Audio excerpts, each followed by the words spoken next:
दोस्तों good morning. आज हो चुका है 26 मार्च 2019 और आज मंगलवार के आशा और आंगनबाड़ी से संबंधित सभी मुख्य खबरें आपके लिए हाजिर है। पहली खबर से लेकर आखिरी खबर तक सभी खबरें आपके लिए बहुत ज्यादा जरूरी हैं। वीडियो को शुरू करने से पहले एक छोटी सी रिक्वेस्ट है कि वीडियो पसंद आए तो इस वीडियो को लाइक कीजिएगा और शेयर कीजिएगा अपने फ्रेंड्स के साथ, ताकि सभी को न्यूज के बारे में पता चल सके। तो चलिए चलते हैं आज की पहली खबर की तरफ। मैं भी चौकीदार हूँ अभियान पर अखिलेश का हमला, कहा लोगों को स्थायी रोजगार चाहिए न कि चौकीदार। और ये न्यूज निकल कर आ रही है उत्तर प्रदेश से। प्रधानमंत्री नरेंद्र मोदी ने हाल ही में अपने नाम के साथ चौकीदार लगा लिया। सिर्फ मोदी ही नहीं बल्कि उनकी पार्टी के अन्य मंत्रियों और कार्यकर्ताओं ने भी ऐसा ही किया। देश भर में मैं भी चौकीदार हूं अभियान चलाया गया। मैं भी चौकीदार हूं अभियान को लेकर सपा अध्यक्ष अखिलेश यादव ने ट्वीट कर भाजपा पर हमला बोला है। अखिलेश यादव ने UP Shiksha Mitra, UP BPEd, UP TET 2011, UP Shiksha Prerak, UP BEd अनुदेशक दावेदार, यूपी ग्राम रोजगार सेवक, यूपी आंगनबाड़ी सहायिका, यूपी आशा बहू, यूपी रसोईया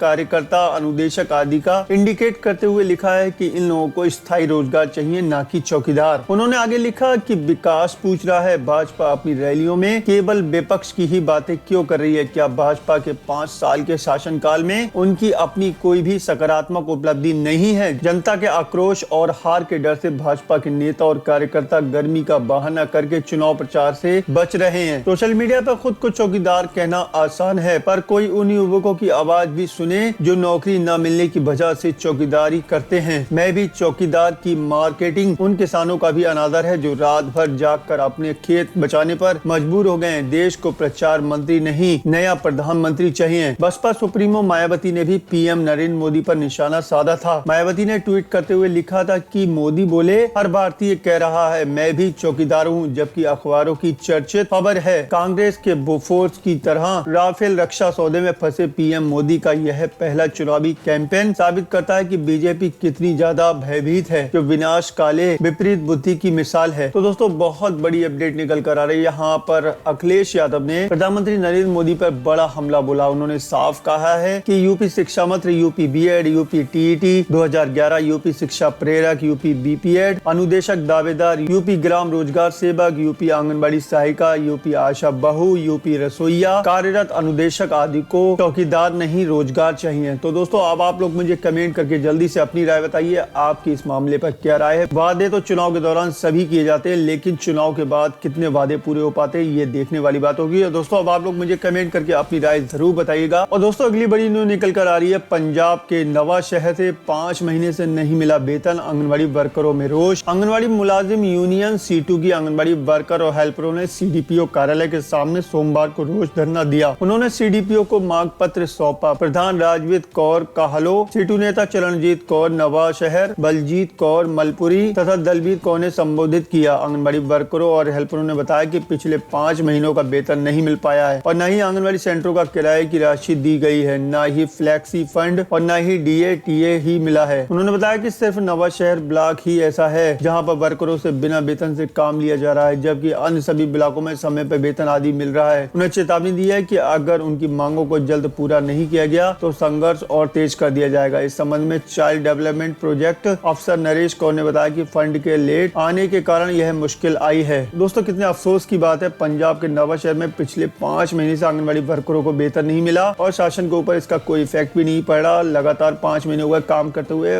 बिना वेतन के। दोस्तों बहुत अफसोस की बात है, आंगनबाड़ी कार्यकर्ता इतनी मेहनत करती है, बच्चों का कुपोषण दूर कर रही है और घर घर जाकर इतने सारे काम उनको दे दिए जाते हैं और चुनाव के दौरान अब और ज्यादा काम मिल चुके हैं आंगनबाड़ी कार्यकर्ताओं को, लेकिन उनके वेतन को लेकर किसी तरह की कोई भी पहल नहीं की जा रही है। दोस्तों अब आप लोग मुझे कमेंट करके जल्दी से अपने यहाँ का हाल बताइए, क्या आपका मानदेय आपको टाइम पर मिलता है या फिर नहीं मिलता। नीचे कमेंट बॉक्स में आकर लिखिएगा जरूर, अपनी जगह का नाम लिखिए और ये लिखिए कि आपको मानदेय टाइम पर मिलता है या फिर नहीं मिलता, और अगर नहीं मिलता है तो कितने महीने से लेट चल रहा है, नीचे कमेंट बॉक्स में बताइएगा जरूर। और दोस्तों अगली बड़ी न्यूज निकल कर आ रही है बिहार के भागलपुर से 15 महीने से प्रोत्साहन राशि लेने के लिए घूम रही जननी, 24 घंटे में भुगतान का दावा हवाई। 24 घंटे के अंदर जननी एवं बाल सुरक्षा योजना की राशि लाभुक के अकाउंट में भेजने का दावा कागजों तक ही सीमित है। स्थिति यह है कि साल भर से लेकर 1.5 साल पूर्व तक के मामले अब भी बैकलॉग हैं। जननी अस्पताल का चक्कर लगा कर थक जाती हैं, पर कभी इलेक्ट्रॉनिक फंड से ट्रांसफर नहीं होने तो कभी तकनीकी खराबियों का बहाना बनाकर उन्हें टाल दिया जाता है। हैरत की बात तो यह है कि अब यह राशि कब मिलेगी बताने तक को अफसर तैयार नहीं है। सोमवार को भी जिले के विभिन्न प्रखंडों से आई महिलाओं ने कहा कि यहाँ समय से पेमेंट ही नहीं हो रहा है, कागजात जमा करने के नाम पर बार बार दौड़ाया जाता है। जानकारी के अनुसार महिलाओं के प्रसव के 24 घंटे के अंदर उनके बैंक खाते में राशि भेजने का स्वास्थ्य विभाग की ओर से निर्देश जारी किया गया है, लेकिन अधिकतर महिलाओं के साथ आई आशा कार्यकर्ता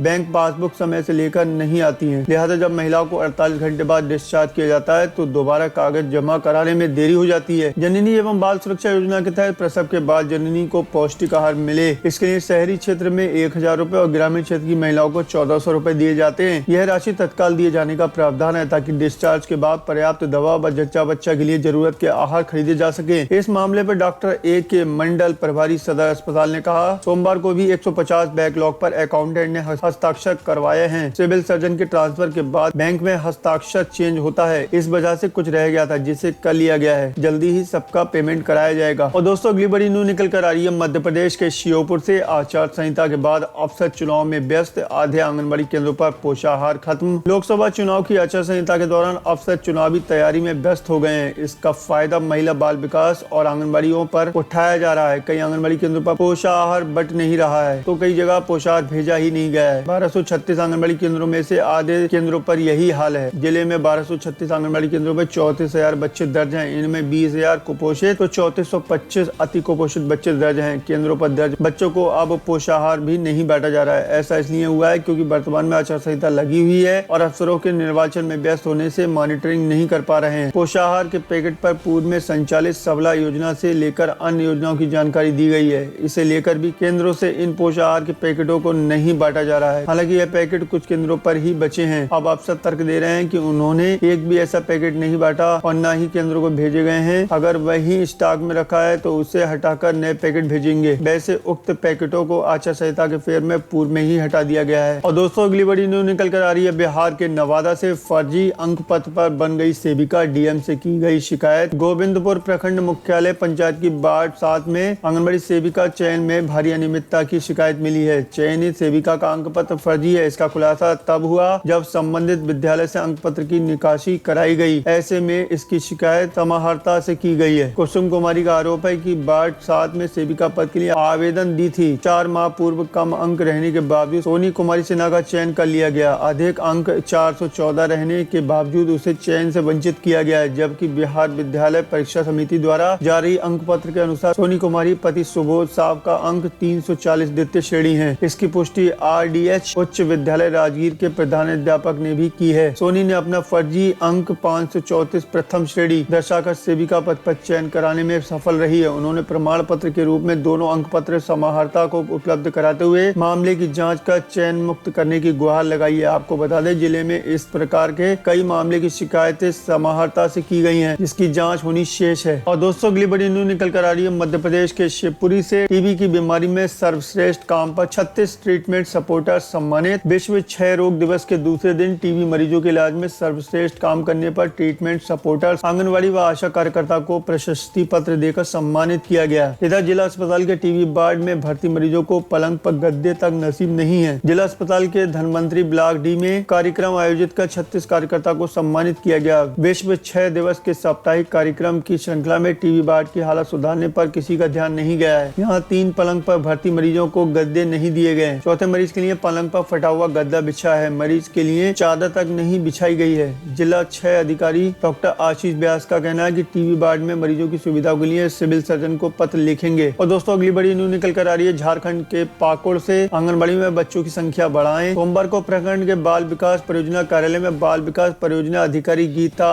अलबिना बेसरा की अध्यक्षता में सेविकाओं की बैठक हुई। इसमें सेविकाओं ने मासिक प्रगति प्रतिवेदन लिया गया। सीडीपीओ ने सेविकाओं को नियमित रूप से आंगनबाड़ी केंद्रों का संचालन करने और केंद्र में बच्चों की उपस्थिति 100% सुनिश्चित करने का निर्देश दिया गया। बैठक में सेविकाओं को निर्देश दिया गया कि कुपोषित बच्चों की पहचान कर एमपीसी भेजना सुनिश्चित करें। पोषाहार क्रय करने के उपरांत भाउचर कार्यालय को अविलंब जमा करने का निर्देश दिया गया। बैठक में सेविकाओं को मातृ वंदना योजना में सभी गर्भवती महिलाओं का द्वितीय एवं तृतीय किस्त ड्यूज है, उनका अविलंब फॉर्म जमा करवाने का निर्देश दिया गया। तो दोस्तों आज मैंने आपको दी आशा और आंगनबाड़ी से संबंधित सभी मुख्य खबरें। दोस्तों उम्मीद करता हूँ ये वीडियो आपको पसंद आया होगा और अगर ये वीडियो आपको पसंद आया हो तो जल्दी से इस वीडियो को लाइक कर दें और शेयर कर दें अपने फ्रेंड्स के साथ, ताकि सभी को न्यूज के बारे में पता चल सके। और इसी तरह की लेटेस्ट न्यूज सबसे पहले पाने के लिए आप हमारे चैनल को सब्सक्राइब कर सकते हैं। वीडियो को ठीक नीचे एक लाल रंग का का सब्सक्राइब का बटन दिख रहा होगा, आप उसको दबाइए और दबाने के बाद एक बेल का आइकॉन आएगा, आप उसको भी दबाइए ताकि इस तरह का हर नया वीडियो आप तक आसानी से पहुंच सके। और अपना ख्याल रखिएगा, फिर मुलाकात होगी। Thank you.